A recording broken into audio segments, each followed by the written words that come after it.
Welcome to the Putback on SNY.TV. I'm Ian Begley, SNY's NBA insider, and we are here on SNY's YouTube channel and other social platforms where we'll be breaking down Knicks-Pacers for the next half hour or so. We've got two great guests with us today to do it. We've got John Jastremiski, JJ, from The Ringer, his New York podcast. I'm sure you know all about that. And you see him all over SNY, particularly Honda Sports Night, breaking all things down, including the Knicks. And then we've got Caitlin Cooper, fantastic writer fantastic writer who covers the Pacers, and she has her own Patreon basketball. She does a fantastic job breaking down the intimate details of this club on the floor. And if you want to learn about the Pacers, I said it at the start, you have to read and watch Caitlin and listen to what she's saying, because she'll tell you all about it. But we're going to start here with the baseline. Baseline looking at Game 4, Mother's Day Massacre, as JJ put it last night. And this was ugly from the jump for the Knicks. They were non-competitive. They were allowing points in transition off of regular rebounds, which tells you they just didn't have their legs. And the Pacers had their way from start to finish in a rough game. And in that locker room after the game, you know, a lot of the players pushed back against the idea that what we saw Sunday was a cumulative effect of all the minutes that they played recently, all the games and all the minutes, and the idea that it was somehow Tom Thibodeau's fault. That was pushed back when you talk to the players about it. But this was a locker room that, you know, sometimes there's discussions even after losses in the locker room. This was not the case. This was a quiet locker room. This was a locker room where there was players only, I don't want to say meeting, but a conversation among players after Tom Thibodeau left the locker room, talking about what went wrong and what they needed to fix. So it's going to be interesting to see how the Knicks come out Tuesday, Game 5 at the Garden. JJ, let's start with you. The injuries and the minutes we were just talking about, is this a cumulative effect of what we've seen based on what this team has had to endure with injuries and the minutes that their main guys have had to play?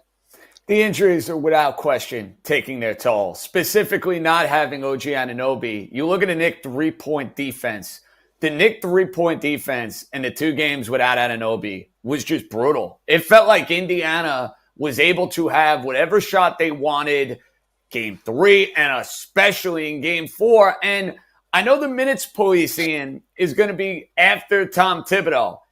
And I understand it. Look, the Knicks have played a lot of guys, extended stretches. But look at this roster. Julius Randle is not there. Bogdanovich is not there. Mitchell Robinson is not there. Now you take OG Anobi and he's not in the fold.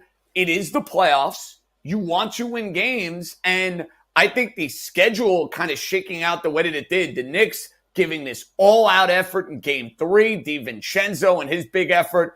Alec Burks and his big effort. Being unable to hold that 9-point fourth quarter lead.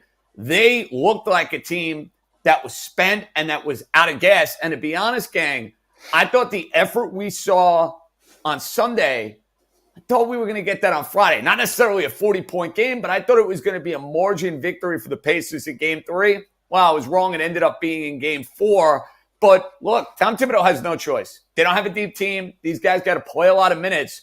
But the injury aspect of all of this, I think, is taking the biggest toll on the Knicks at this point in time.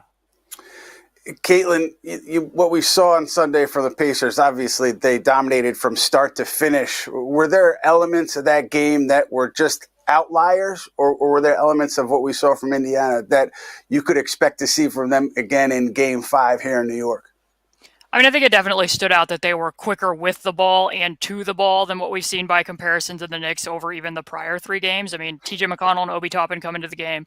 The Pacers were up 10-4. They proceed to go on a 24-10 run with Obi Toppin and TJ McConnell scoring the majority of those points.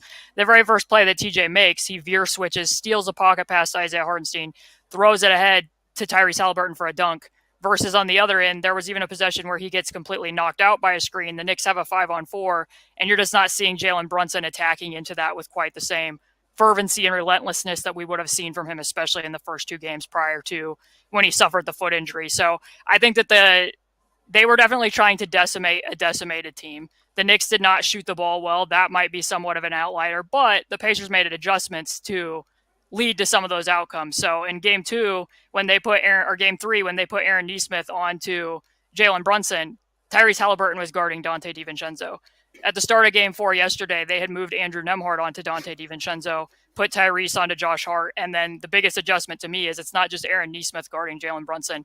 They were being very aggressive, collapsing off of whoever was at the 4. You saw that very early from Pascal Siakam, where he's providing passive size in the paint at all times, flooding over to the strong side, really sagging off from Precious Achiuwa, from Josh Hart when he's at the 4. They were even doing that with Obi Toppin off of Alec Burks at the 4. So Jaylen Brunson has a whole other body that he has to deal with as well. And that's where, to JJ's point, OG Anunoby not being there looms very large in that aspect, because sagging off of those players becomes more difficult when you have OG who's shooting nearly 40% from 3 on the season with the Knicks. Yeah, I mean, it's hard to look at another factor that has impacted this series in the way that OG Anunoby and his absence has, right? You look at overall the Knicks 26-5 with Anunoby in the lineup, 13-7 without him in the lineup. And Tom Thibodeau said on Sunday, Anunoby hadn't started running yet as he's rehabbing from this hamstring injury. He's just doing pull work. I mean, that tells you all you need to know about his status for Game 5. He's not playing in Game 5. There are 2 days between Game 5 and Game 6, so maybe it's a remote possibility that they get him back for Game 6. But, you know, if I'm betting on this thing, I'm betting that he's not going to be back this series because of the tricky nature of that hamstring injury. And obviously that could sink the Knicks. We'll see how it plays out over the next couple of days. But Caitlin, you talked a little bit about the matchup issues that the Pacers had when Anunoby went down, what they were able to take advantage of. What else have you seen without Anunoby on the floor in this series that has benefited Indiana? Well, I think another aspect of it is at the end of game 3, because Josh Hart had committed the charging foul when Andrew Nembhard took the charge and was in foul trouble, Tom Thibodeau actually put Isaiah Hartenstein on to Pascal Siakam at the end of the game. I thought that they had found a little bit of success with that at the end of game 3, where Pascal missed a couple short roll reads when he was being used more so as the screener. They put a smaller defender on Miles Turner. For whatever reason, they didn't really want to look at that so much in game 4. That's probably something that if I were the Knicks, I would want to explore a little bit further in game 5, but OG makes that more feasible, because the idea of maybe putting him on Miles Turner and letting him switch out on screens to Tyrese Haliburton. Tyrese has looked a little bit more spry attacking switches, but that's a little bit different when you're going against somebody who I consider to be one of the most positionalist defenders in the NBA, and OG Anunoby. So they don't have quite that same degree of versatility, even though if I were the Knicks, an adjustment I might look to make is actually assigning Josh Hart to Miles Turner from the start of the game and putting Hartenstein on to Siakam, so that they're taking away some of those mismatches that we're seeing Siakam exploit, especially in the second quarter last night. Yeah, it's definitely going to be interesting to see how Tom Thibodeau and co. adjust for Game 5. But, JJ, bottom line, if there's no OG Anunoby back before the end of this series, can the Knicks win the series? So I still think the Knicks have a chance to win this series, because Jaylen Brunson has been this special, incredible talent all year. And I understand that he's compromised at the moment. We're talking about that foot. He hasn't looked the same since he's come back from the foot injury. Played brilliantly second half, Game 2. How much of that was adrenaline? Wasn't the same guy in Game 3. Clearly wasn't the same guy in Game 4. But this is a guy who loves to prove the doubters and the haters wrong. And that has been kind of the mantra of this Knicks team. Now, the odds makers, for what it's worth, they now have Indiana, who was a heavy underdog coming into this series, as a slight favorite going into the series in Game 5. The Knicks are a slight favorite in Game 5. Take that for what it's worth. I think Brunson has to be incredible. And I know that's unreasonable, and I know that's unfair for a guy who's not 100% right. And a whole lot of these Knicks guys at the moment are not 100% right. But I think it's the element of Brunson being great, this Knicks team feeding off the Madison Square Garden energy, and maybe it's the inexperience of the Indiana Pacers coming home to roost. That, to me, is the pathway for the Knicks to go and win this series. But let me make this clear. If the Knicks lose Game 5 on Tuesday, and Ian, I said this with you when we did our hit Sunday from Indiana, I think the Knicks are cooked in a Game 6. I think they made the best effort to win a game on the road was Friday. That game was there for the taking with a 9-point lead. I think if Indiana wins Game 5, they're having a party on Friday night. That Brunson foot issue, I mean, he's not going to tell you about how much it's impacting him, but everybody who's watching these games could tell you that it's not the same player. And that foot injury, it's affecting his lift. It's affecting his ability to get by guys off the dribble. And I think it's more significant even than, it has been kind of talked about by coaches and by the listings that the Knicks are doing before these games, where he was questionable before game 3, not on the list before game 4. I think it's really bothering him. And then you look at also his hand and his wrist. You see how heavily it's taped. I think those are lingering injuries there too. So he's banged up. He's not going to talk about it, but it's certainly impacting what you've seen the last couple of games from Jaylen Brunson, and the numbers are there too. Caitlin, for you look at first 2 games of this series, last 2 games of this series. Have the Pacers done anything differently on Jaylen Brunson? And if so, what have you seen? I mean, the biggest change obviously was putting Aaron Nesmith on him to start game 3. If you look at the numbers over the last 2 games, he scored 33.8 points per 100 matchups against Aaron Nesmith compared to 52.3 for the first 2 games against Andrew Nembhard. Nembhard's their best on-ball defender, but for Jaylen Brunson, he's very small, but he creates a lot of separation. So you do need to have more length on the contests. That's what they've done with Nesmith, but Nesmith isn't guarding him by himself. It's like I mentioned, they're having a roamer off of Precious Achiuwa, off of Josh Hart, even a few possessions off of Alec Burks, stationing that player in the lane. So for the Knicks, if Jaylen Brunson is limited and he isn't 100% himself, it's what are you doing to reposition that roamer in the paint? What can you do to clear some of those driving lanes for him so he's not having as high of a pickup point? Maybe it's Precious Achiuwa being an even more explosive cutter. He had a couple of those plays early on in the first half. They didn't get to that enough. Maybe he's going to more uphill dribble handoffs so that he can be more of a floor spacer. I think they're going to have to get more creative to deal with how they're helping Jaylen Brunson be closer to the player that he was. Certainly very similar to what the Pacers were having to deal with after Tyrese Haliburton suffered his hamstring injury earlier in the season as well. Right, that's a really good point. We were all talking about Haliburton and how he'd been struggling after that hamstring injury, similar to Brunson here. And you mentioned it, Caitlin, before we came on. It would just be great to see both of these teams at full health, particularly both of the point guards at full health. I think it would be, a fantastic series, fantastic theater. It's already been great theater, but you just hope that everybody's healthy when you get to this stage. It's never really the case, but it would be fun to think about what it would look like if everybody was healthy. And JJ, you look at Brunson, you've seen him throughout the playoffs, throughout the season. What's your concern level when you see what he's doing over these last couple of games? Oh, you have to be concerned. This is a guy who was able to do whatever he wanted in the first 2 games, even coming back off that injury at Madison Square Garden. Game 1, brilliant, carried them in the first round series against Philadelphia. And you could notice it from Jump Street in Game 3. He didn't have that hop. A lot of those shots around the basket that were automatic for Jaylen Brunson for good chunks of this season were not going in, and that's where you have to question what kind of physical shape he's in. We all know this, though. He's going to fight through it. He's not going to make excuses. I walked into the media room yesterday, Ian, and you asked him the question, how are you feeling? He looked you dead in the eye, and he said, I'm fine. Now, I love Jaylen Brunson. I don't think he was being 100% truthful, if we're being honest. But, hey, he's not going to make excuses. I love that about him. That's why New Yorkers love this guy so much. He fights, he scratches, he claws. And that's what I think he has to do in Game 5, in Game 6, and in Game 7. That's how the Knicks are going to win. Like, Indiana, Caitlin, you brought it up, and I think it's a brilliant point. 10-4 yesterday. They go to McConnell and Toppin, and those guys are electric. They have answers, the Pacers, off the bench that the New York Knicks at this point in time do not. The Knicks are not a particularly deep team. They're not going to get that sort of infusion. So if we're wondering where the infusion is coming from, listen, maybe Jaylen Brunson's got to get some voodoo magic. Maybe Kobe's doctor's got to fly in to get anything going for him to make the body feel a little bit better. But those Villanova guys, right? They go, the Knicks go. Case closed. And you look at the shooting percentages for Brunson, for Hart, and for DiVincenzo in Game 4.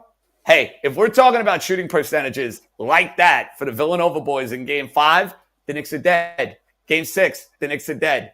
Those guys have to be great. It's unfair. It's unreasonable. They've played a lot of minutes. It's been a lot of basketball, but that's the pathway for the Knicks winning. Simple as that. I think also defensively, if you can slow down Haliburton somewhat, I think give yourself a chance. And Dante DiVincenzo, we saw him defend Haliburton really well game one, but as the series has gone on, Haliburton's really gotten going. Caitlin, what have you seen differently from Haliburton earlier this series to now? Is it simply health or is it other elements too? I thought definitely in the first two games that based on how he was operating within certain actions with Dante DiVincenzo top blocking him, he was turning down some of the turn screens that the Pacers would use for him. He wasn't being as active. Also, since the All-Star break, have been using him very heavily. If he gets hunted in mismatches, he will use show coverage. You could see in those first two games. Sometimes he was a 6'5" guard playing in drop because he couldn't get up above the level of the screen. I think in these past two, especially game three, that's the most spry I've seen him look since he came back from the All-Star break and the injury. I think that the one thing that predominantly works against him, which you saw the Bucks try to do at the end of their series, is they're like, hey, we're just going to switch everybody. Even if that means we're switching Brook Lopez out there, maybe we'll go switch to blitz. Switch coverage is more effective against Tyrese because sometimes he can kind of spin his tires on the perimeter, although we have seen him drive some of those switches. And that's, again, where some of the OG Anobi stuff looms large because it would be easier to switch some of the ball screens with him. But I think at some point, you probably maybe even just lean into that a little bit more, although I know Tom Thibodeau isn't the biggest fan of switching and prefers to keep a rim protector around the basket. I believe the Knicks ranked 29th in switch frequency during the regular season. But we have seen Hartenstein be able to hold up on a few of those possessions throughout the series. One thing I've noticed with Haliburton, game one, obviously, it's this welcome to the playoffs moment. I know they played Milwaukee in round one, but it's Madison Square Garden. It's the big stage, and you got so many great contributions from the Indiana Pacers in game one. You didn't get that from Haliburton.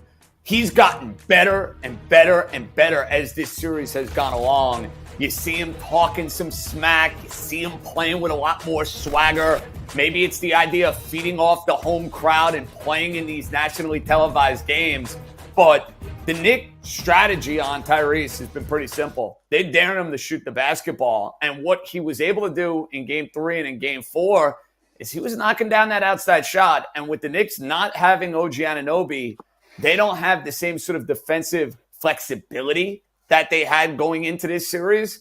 And you can look at Haliburton's shooting percentages. Listen, the Knicks are going to continue to let Haliburton shoot the three. And if he's going to hit shots the way he did in Indiana, he will continue to be a massive problem for them because we know he can get to the rack and create and do all the things that he's physically gifted in doing as far as being this super freak of a point guard and of an athlete. But when he's hitting that outside shot, Knicks are going to dare him to take it. Can he knock it down?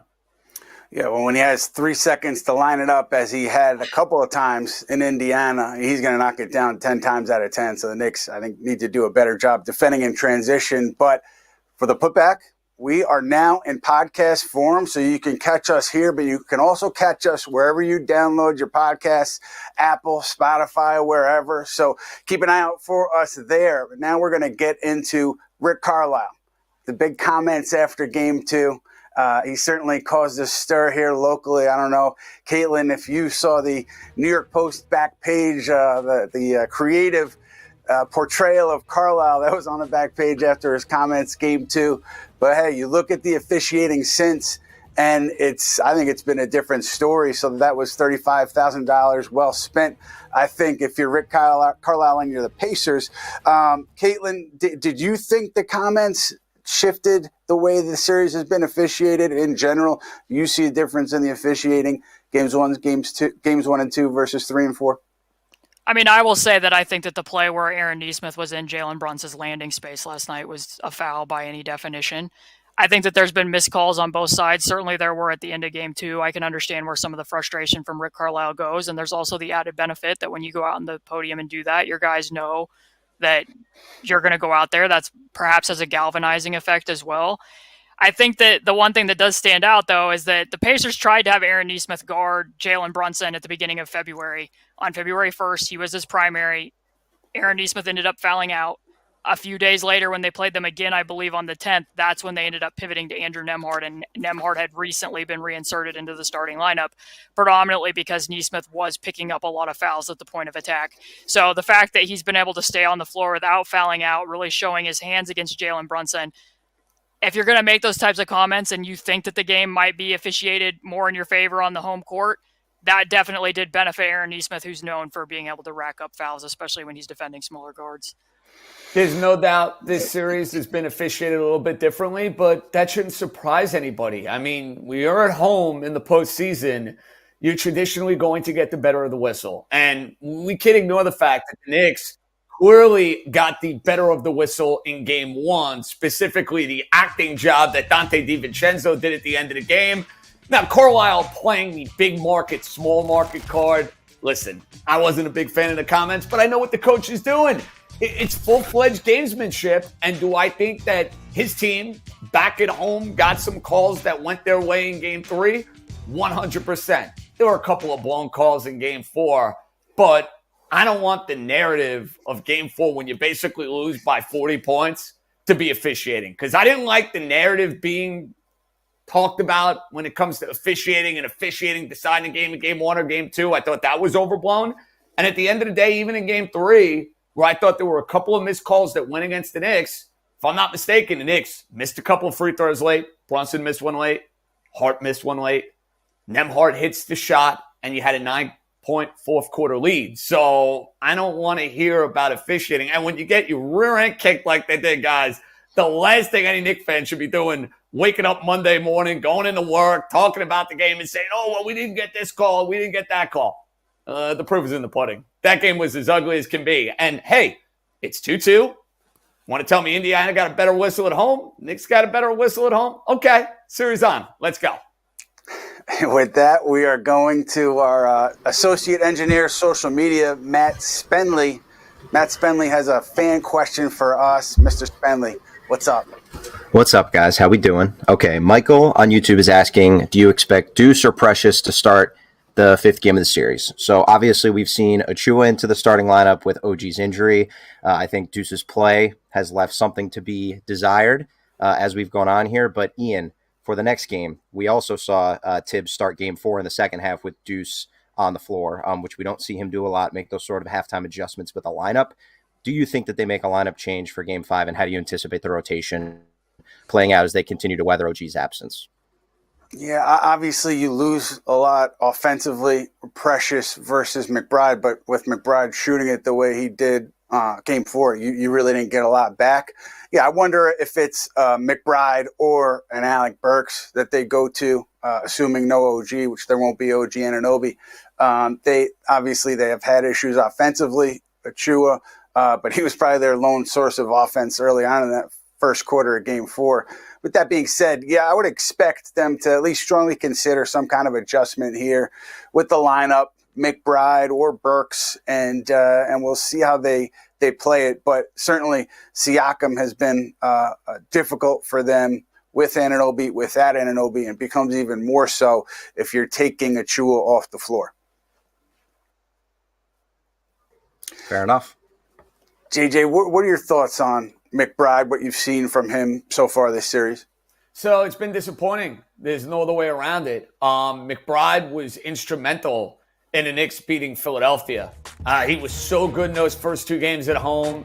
He hit so many big shots, and he has not given the Knicks the same sort of production so far in this Indiana series. And if you're looking for another source of where the Knicks can get a little bit more offense here to help out the Villanova boys, it would behoove Deuce McBride to get going here. Now, as far as the question regarding inserting him into the starting lineup, I don't necessarily like it, because I want to be able to guard Pascal Siakam the best you possibly can. And to me, if you have Achua out there for those first couple minutes, you can body him. The issue with Burks coming up, putting him in the lineup, Ian, they need his offense coming off the bench. I can't believe I'm saying this, because Burks was a guy who was not playing at all until the Knicks had this just insane amount of injuries going into game 3 in Indiana. But I like the idea of Burks coming in off the bench and giving you instant offense. And with Deuce, he's come off the bench all year. Ain't broke, don't fix it. I'm keeping the starting lineup as is. The one thing we haven't really talked about is the rebounding, and that was an area where I think coming into this series, it was logical to expect the Knicks to have a sizable edge, and that hasn't been the case. And part of that is, I think, Isaiah Hartenstein maybe not positioned as he usually is to get rebounds, maybe just not having a lot of gas in the tank, whatever it may be. But yesterday after the game, Hartenstein was taking his jersey off. He was using one hand to take his jersey off because the other hand, the shoulder was bothering him a lot. And he said that the x-rays on the shoulder were negative, but he also talked about feeling numbness in his hand after he took that hard fall on his shoulder in the first half of Game 4. So again, not using his other hand to take off his jersey and just looking pretty uncomfortable. He said he'll be fine for Game 5, but when you hear nerve issue, obviously that sounds the alarms a little bit. So the Hartenstein injury could be yet another one that the Knicks are going to be dealing with, added to the list of Jaylen Brunson's foot and then the guys who will not be playing. It's just the list goes on here. And if Hartenstein is compromised, I mean, you would think that Miles Turner can continue to have a big impact on this series. I'm curious, Caitlin, what have the Pacers done as far as what you've seen to kind of neutralize the Knicks' rebounding edge? What have they been successful with? I think especially at the start of Game 4, you saw Pascal Siakam being very active to turn and spot where those players were before sending the box outs. There was a 2 or 3 where he was very aggressive and had people close to the stanchion. The Pacers were not a good rebounding team during the regular season. After they acquired him, I think they moved up to 24th in opponent offensive rebounding rate. So it's about, some of it for them is about more chest-to-chest box outs rather than spotting the ball off the rim and doing it that way. And then also, like, I honestly just think some of it was going back to the fatigue issue. Like when you look at Hartenstein, one of the rebounds that Miles Turner got in the first quarter, it was like one of them was stuck in wet cement and the other one had completely fresh legs. I mean, that's literally what it looked like. So I think that that's where some of the advantage comes from. But it certainly going into this series wasn't something that I thought was going to be particularly close in that particular battle. I thought that the Knicks would pretty easily win the possession war against the Pacers.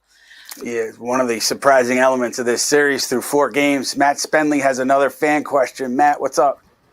What's up, guys? All right, Caitlin, this one's for you. This is a fan question from me. As you're watching the series, and obviously you've watched the Pacers all year long, we know with OG out, the Knicks have incredibly limited options, but I wanted to go kind of back to the fan question we were asked about the lineup and just, do you see any other way that the Knicks can effectively defend Pascal Siakam? Because Josh Hart clearly is not the answer.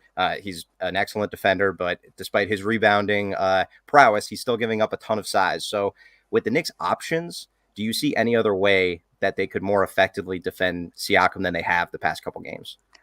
Pascal Siakam isn't Joel Embiid, but when I watched the Knicks play the Sixers in the prior series, I felt like some of their double teaming was fairly messy. So you're now seeing them have Josh Hart guard him in single coverage a lot. That's what they've been more willing to live with.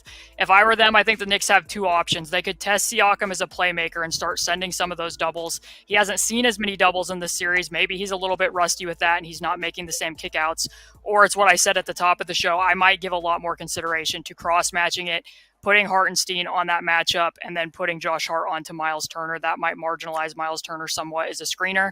And then you're using Pascal more in the short roll, and he missed a couple of those reads at the end of Game 3. For whatever reason, Tom Thibodeau didn't want to look at that again.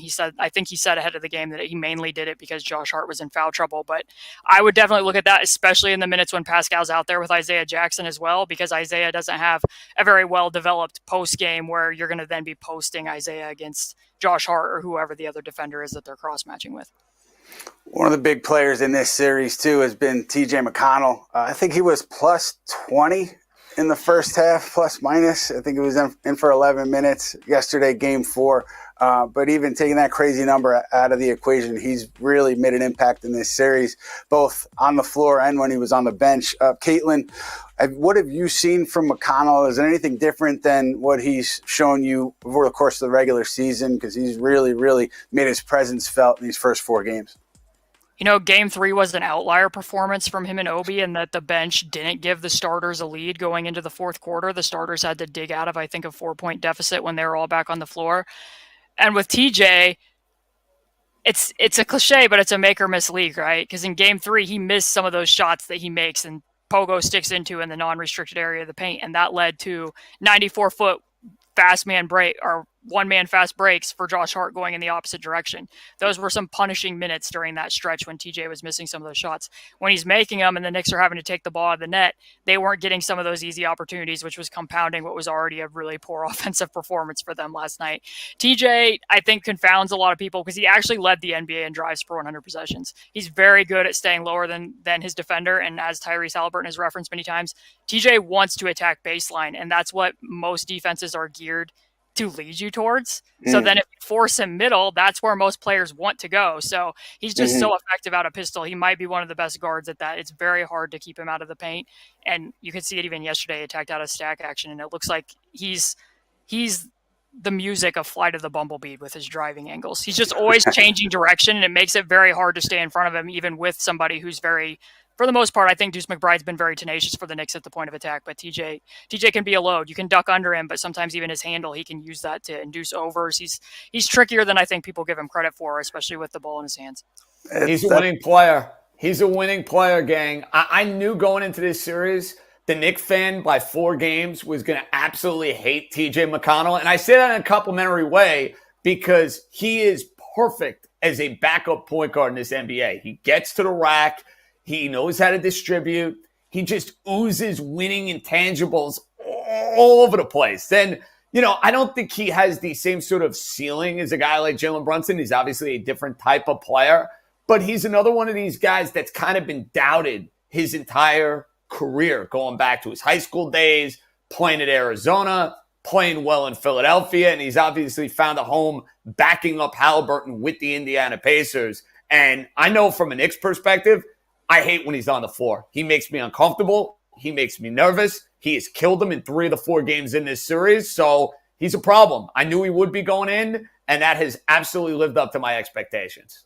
Yeah, he's been hurting them for a long time. I think he had a triple-double in his 3rd year when he was a Sixer against the Knicks, and he's just been a pest against the Knicks and probably every other team for his whole career. Just another impactful performance for TJ. But right now, we're going to go to series predictions. We want you guys to look into your crystal balls a little bit and how you see this shaking out.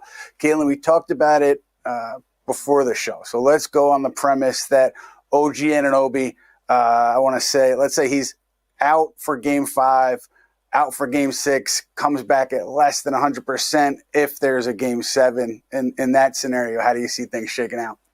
If he's out the next 2 games, I think I would probably lean towards Pacers in 6, especially if the rest of the roster continues to look as depleted as they did yesterday, which I said at the top before we hopped on here. I think that the matinee schedule definitely worked in the Pacers' favor by comparison to the Knicks. They're more adept and used to playing their very up-tempo style, playing deeper with only 1 day off and then playing in the afternoon. I think that did disadvantage them to a degree, but with the way that Jaylen Brunson looks, with not having as many options to move who the roamer is in the paint, I think it's going to be hard for the Knicks. And I just, from a fan perspective of just somebody who enjoys basketball, I truly do wish that we would have gotten the best of this matchup from both teams. Amen. And those looking at this as a referendum on Team USA, I'm sure they would have wanted to see both Haliburton and Brunson healthy. But JJ, what do you say? OG out for the next 2 games, coming back less than 100%, Game 7. How do you see it shaking out? I'm going to assume, Ian, he's out altogether. And I know after what we saw in Game 4, it's very difficult to go and make the case for the Knicks to win this series. But that's what I'm going to do here. I'm going to say that they feed off the Madison Square Garden energy.